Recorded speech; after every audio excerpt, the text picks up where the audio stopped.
श्री राधे राधे। भक्तों, ठाकुर जी का एक स्वभाव है कि उनके प्यारे की सेवा करो तो वो प्रसन्न हो जाते हैं। उनके प्यारे का तात्पर्य जो उनके आश्रित जन हैं, जैसे उनके प्रिय भक्त संत, उनकी सेवा करने से भगवान प्रसन्न हो जाते हैं। और महाराज, कैसे भी बन जाए उनकी सेवा बननी चाहिए आपके जीवन में, जिस तरह से बन जाए, खाद्य पदार्थ से, वस्त्र से, कोई आवश्यकता उसकी पूर्ति करने से, कोई तकलीफ है उनको उस कष्ट को दूर करने से, जैसे भी बन जाए भगवान के प्यारे भक्त संत की सेवा करने से भगवान को बहुत सुख मिलता है। ये स्वभाव है उनका। अब आप जिन महान पुरुष संत तुकाराम जी महाराज के विषय में सुन रहे हैं, उनकी पत्नी जीजामाई, जिसके विषय में प्रसिद्ध है कि बहुत क्रोध करती थी, उसका सबसे बड़ा गुण था कि वो चाहती भी बहुत थी उनको, तुकाराम जी को बहुत चाहती थी। और भले ही शब्द उसके मुख से कड़े निकल आए, लेकिन मन से, दिल से बहुत चाहती थी। इसलिए भोजन बनाने के बाद उनको ढूंढने के लिए चलती थी। वो बैरागी इतने थे कि घर में रुकते नहीं थे, भंडारा पर्वत पर चले जाते थे। कहाँ छिपे हैं, कहाँ भजन कर रहे हैं, कहाँ जप ध्यान में बैठे हैं, कुछ पता नहीं, खोजना पड़ता था। मैं आपको उसी दृश्य में पुनः पहुंचाने का प्रयास कर रहा हूं जो आपके अंदर कल प्रकट हुआ था दृश्य। माता जीजामाई भोजन बना करके लेकर के जा रही है। खास चीज है उसमें क्या? रोटी और जल, और कुछ खास नहीं। रोटी तो सूखी भी हो तो चटनी से खा लेते हैं, वो चटनी और रोटी है, नमक रोटी है। सब्जी मिल जाए तो सब्जी, नहीं तो कभी कभी दाल मिल जाए, तो बस रोटी और चटनी, रोटी चटनी और जल। और वही लेकर के वो जा रही है, भंडारा पर्वत की चढ़ाई चढ़ रही है। बहुत भयंकर तेज धूप पड़ रही थी, गर्मी का टाइम था। कंकड़ तो गड़ ही रहे थे चरण में उसके, जीजामाई के। संत की सेविका है भक्तों। भाव है तुकाराम जी को भोजन कराना। सारा पर्वत झुलसा जा रहा था, शरीर झुलस रहा था, पर्वत तप रहा था इसलिए। और सिर पर भी जैसे अंगारे बरस रहे थे धूप के, इसलिए वो बिना छाता के चल रही थी, सिर भी खुला हुआ। तो उसके प्राण व्याकुल हो उठे। इतनी तेज लू, गर्म हवा और अंगारे जैसी धूप बरस रही थी। तो इस हालत में ऊपर चढ़ते चढ़ते चढ़ते पैर के तलवे में महाराज, जहाँ एकदम भीषण तपन सी हो रही थी, वहीं पर एक बड़ा सा कांटा ऐसा भिदा कि चरण को भेद करके पैर के ऊपर तक निकल आया कांटा वो। और ऐसा कष्ट हुआ, दर्द हुआ ऐसा कि वो तिलमिला उठी और महाराज चक्कर सा आ गया और गिर गई वो। और जलपात्र हाथ से छूट गया, जल धरती पर गिरा और पैर के महाराज बड़े से कांटे के भिद जाने के कारण धार पड़ी, निकल पड़ी रक्त की। रक्त की धार निकल पड़ी उसके चरण से। मेरे मुंह से चरण इसलिए निकल रहा है कि वो एक संत की सेविका थी और महाराज कुछ हल्की सी बेहोशी सी आ गई उनको तो। और जब कुछ होश आया तब अपने हाथ से कांटे को निकालना चाहा, पर कांटा इतना आर पार हुआ था, कस के धंसा था पूरा कि निकला ही नहीं वो। आज के जमाना होता तो डॉक्टर के यहाँ जाना पड़ता। अब पर्वत पर वो है, वहां तो कोई भी दूसरा नहीं था। कांटे को निकालने की चेष्टा में लगी थी। सोच रही है कि विधना की करतूत कैसी अद्भुत है। मेरा कितना दुर्भाग्य कि मेरे पिता ने अपने समझ से तो अच्छे पति को ढूंढा, पर दांत पीस करके कह रहे पल्ला पड़ा है ऐसे तुका से। ये अब क्या करें। मैं तो भोजन भी नहीं पहुंचा पाई उनको, और वो तो मेरे पास आने से रहे, वो नहीं आने वाले। और मैं तो अब यहाँ बेहाल पड़ गई पत्थर पर। ये कांटा भी मुझसे नहीं निकल रहा, बिल्कुल नहीं निकलता था महाराज। कितना ही खींचा उसने, और दर्द हो रहा था कस के, खून और निकल रहा था। अब उसके नेत्रों के सामने से जैसे पूरा दृश्य पहले का अब तक का घूम रहा है कि इनके साथ शादी हुई थी,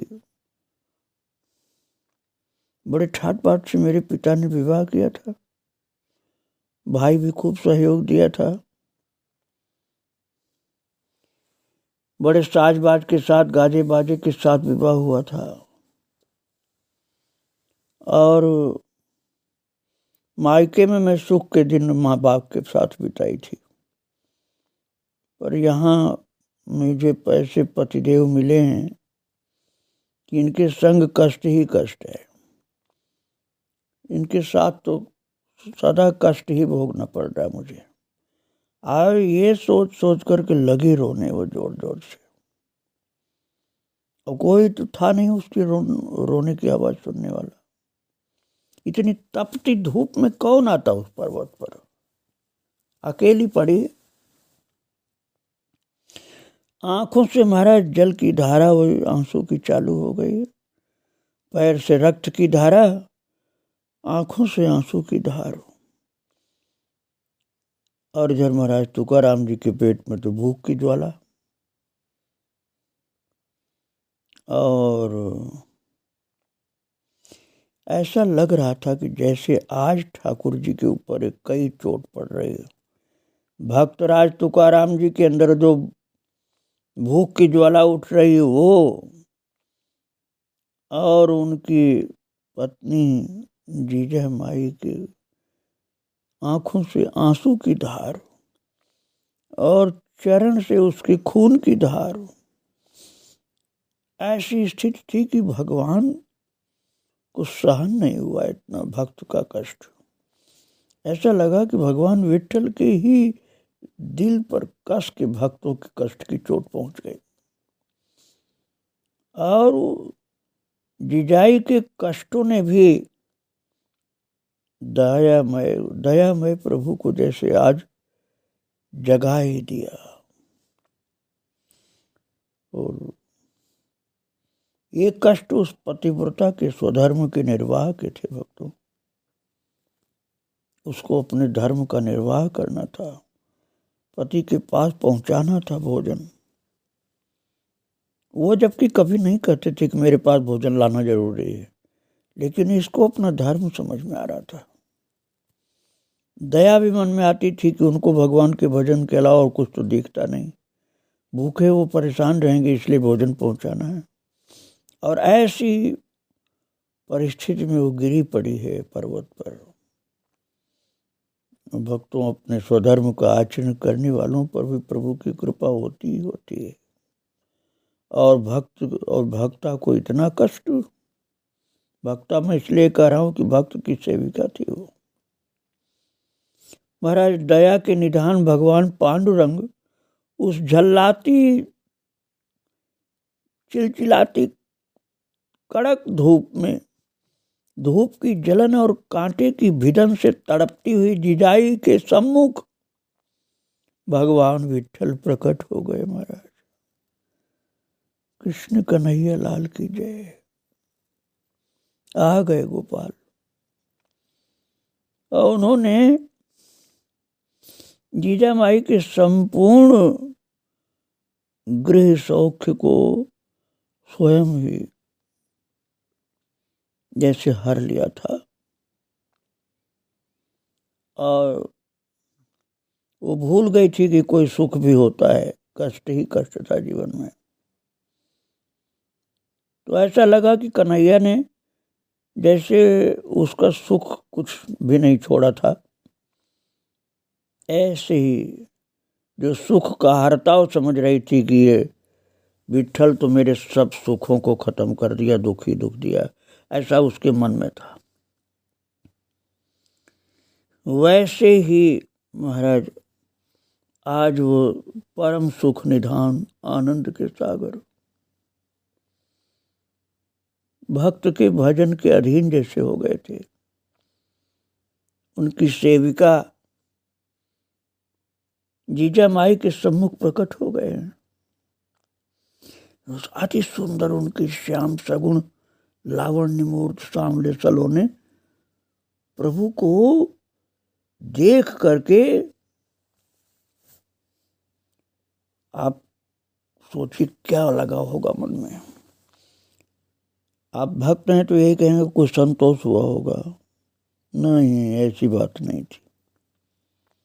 उसको संतोष नहीं हुआ, जीजा माई को संतोष नहीं हुआ। उसकी क्रोधाग्नि और वेग से भड़क उठी और उसके क्रोध के अंगारे जैसे बरसने लगे। और महाराज वो तो भगवान विठ्ठल को सम्मुख देख करके कहने लगी, यही है काला कलूटा। अब आप मेरे ऊपर नाराज नहीं होना, उसके मुंह से जो शब्द निकला वो बता रहा हूं। क्रोध की अधिकता में बोल पड़ी ऐसा, यही काला कलूटा जिसने मेरे पति को पागल बना दिया है। अरे ओ निर्दयी, तू अब भी पीछा नहीं छोड़ेगा?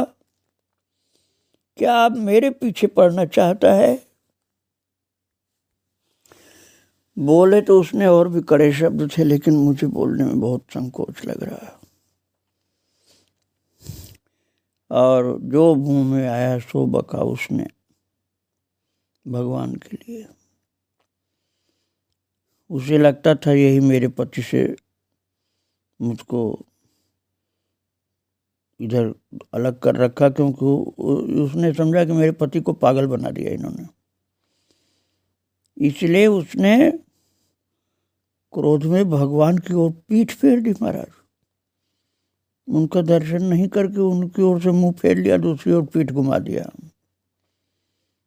और दूसरी ओर मुंह घुमा के बैठी। भले कष्ट था उसको। और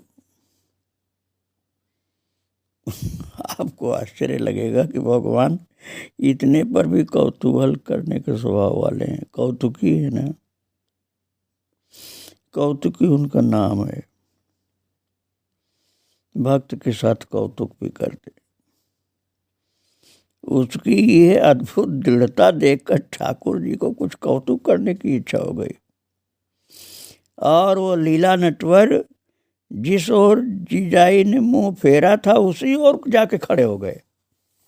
बिल्कुल उसके मुंह के सामने जाकर के दौड़ के घूम के खड़े हो गए और उसने झुंझला करके मुंह फिर से फेर लिया। भगवान की ओर नहीं देखना चाहती है। भगवान जिधर उसने मुंह किया था फिर उधर चले गए। जिधर जिधर उसने मुंह घुमाया उधर उधर कृष्ण जाकर के विठ्ठल भगवान खड़े हो जाते थे। वही उसको लगता था काला कृष्ण कन्हैया ये छलिया है और मैं जिधर मुंह करती हूँ उधर घूम करके आ जा रहा है। मुंह ऊपर करती है तो वो ऊपर भी कृष्ण ही दिख रहे हैं। महाराज हर तरफ जहां भी उसने मुंह फेरा उसे भगवान का दर्शन हो रहा था। बहुत लीलाधारी हैं ठाकुर जी, अद्भुत स्वभाव है उनका। अरे वो तो द्वेष करने वाले को भी तार देते हैं, कंस को, रावण को, शिशुपाल को भी तारते हैं। लीला नटवर है ना।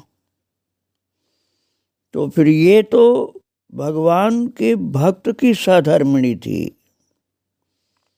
जैसे उसकी परिक्रमा कर रहे हैं, चक्कर लगा करके चारों तरफ घूम करके, और उसकी दृष्टि को अपनी ओर खींच ही लिया।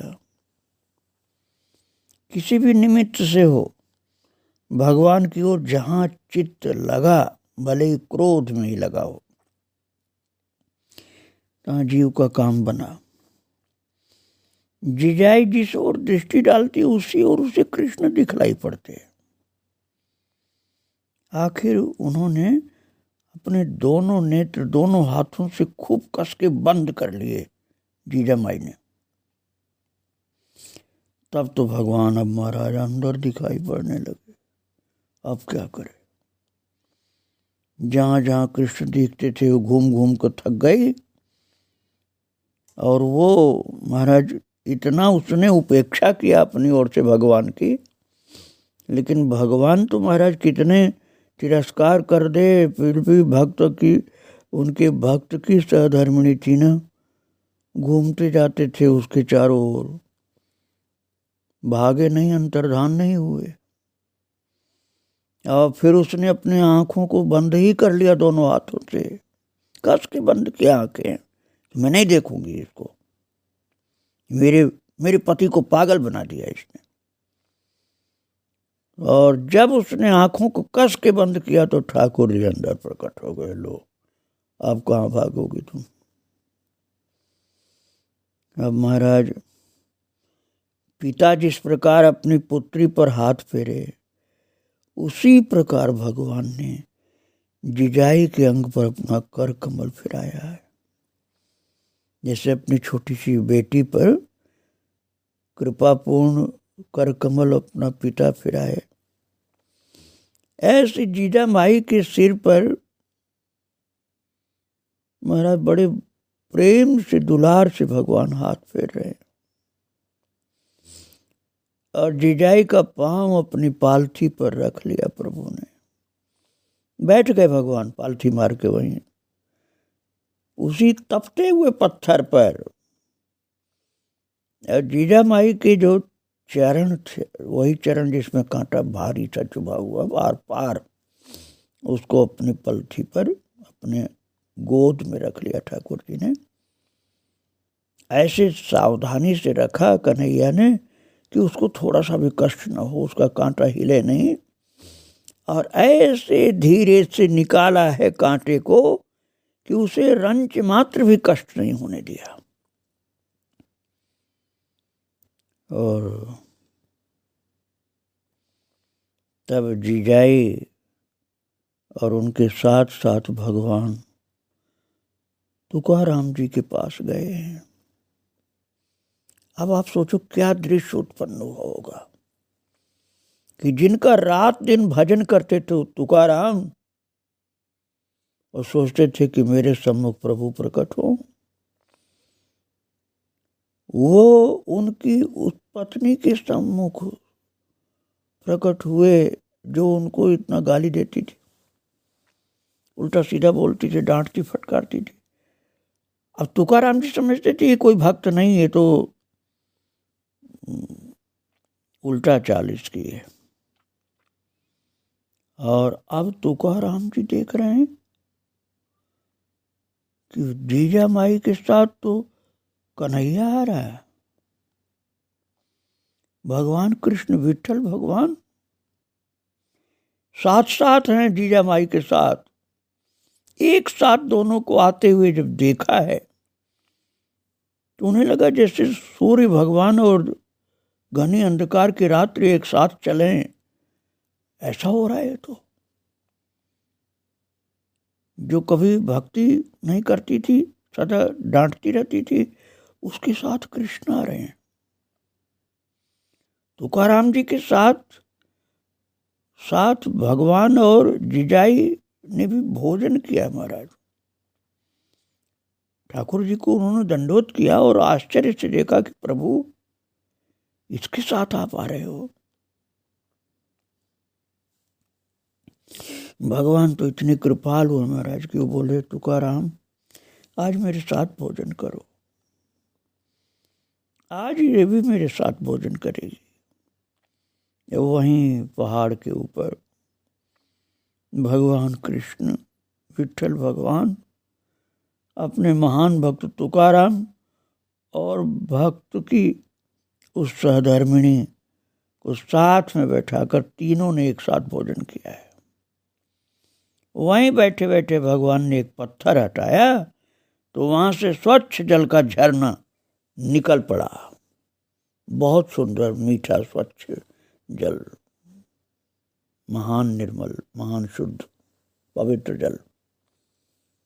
भोजन किया तीनों लोगों ने पर्वत के ऊपर और एक पत्थर ठाकुर जी ने हटाया तो जल का झरना फूट पड़ा। मेरा ख्याल वो झरना आज भी होगा भक्तों, जहाँ पर भगवान कृष्ण तुकाराम और जीजामाई तीनों ने एक साथ भोजन किया था। कितनी पवित्र वो धरती है, बारंबार दंडोत करने योग्य है। अद्भुत दृश्य था प्रभु का। अपने भक्त के साथ और भक्त की पत्नी के साथ बैठे हुए भोजन कर रहे हैं, करा भी रहे हैं एक दूसरे को। अब आप ये मत सोचना कि वो तुकाराम को और कृष्ण को देख के अब भी गुस्सा कर रही होगी। अरे सब गुस्सा उसका खत्म हो गया। आप इस दृश्य को देख करके आश्चर्य से सोच सकते हैं कि झगड़े में दोष का भागी कौन है, तुकाराम या जीजामाई। ये प्रश्न उपस्थित करके दूसरों के झगड़ों में फैसला करने की आवश्यकता ज़्यादा नहीं है। भगवान की प्राप्ति हुई है, ये सबसे बड़ा लाभ है। संत सेवा का फल मिला है भक्तों। तुकाराम जी जब गृहस्थ थे, एक स्त्री का पानी ग्रहण करके उसको घर लाए थे, उससे उनके संतान भी थी। तब उन्हें उस स्त्री और संतानों का पालन पोषण करना चाहिए। आप गृहस्थ के हिसाब से यही कहोगे, क्योंकि जो गृहस्थ है वो तो यही मुख्य धर्म समझता है कि पत्नी है, बच्चे हैं तो उनकी सेवा करो। काहे भाग भाग के जाते हो घर से निकल के पहाड़ पर। आप कहोगे यही कर्तव्य था कि वो पत्नी और बच्चों की सेवा करते। इस कर्तव्य का पालन उन्होंने नहीं किया, इसलिए इस तुकाराम को आप दोषी मान सकते हो। और महाराज सारे जगत को उपदेश करने वाले तुकाराम को क्या इतना विज्ञान नहीं था कि अपनी पत्नी और संतान के लिए कर्तव्य का निर्वाह करें?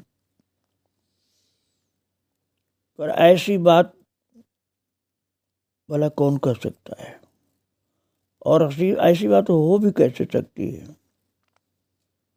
कुछ और ही बात है। तुकाराम जी और जीजाई की जो नहीं बनी, उसमें यथार्थ में दोष तो किसी का भी नहीं। तुकाराम जी अपने अभंगों में उस स्त्री के कठोर वचन के विषय में तो बोलते हैं कि कठोर बोलती थी। भक्तों को कठोर बोलने का कारण बताती थी कि ये कमा के लाते नहीं है, जो कहीं से मिल जाता है तो उसको लुटा देते हैं, बच्चों का ख्याल नहीं करते हैं। किसी ने उदारता पूर्वक कुछ दिया तो अपने बच्चों तक को तो पूछते नहीं और दूसरों को दे डालते हैं।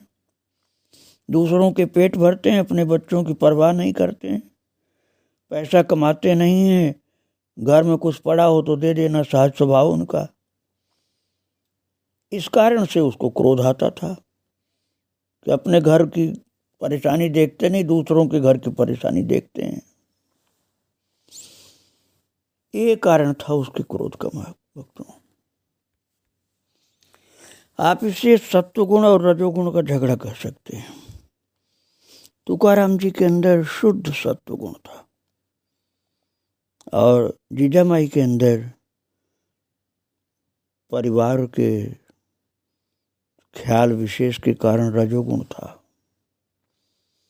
तो रजोगुण और सत्वगुण का झगड़ा जैसे होता रहता था। लेकिन ठाकुर जी तो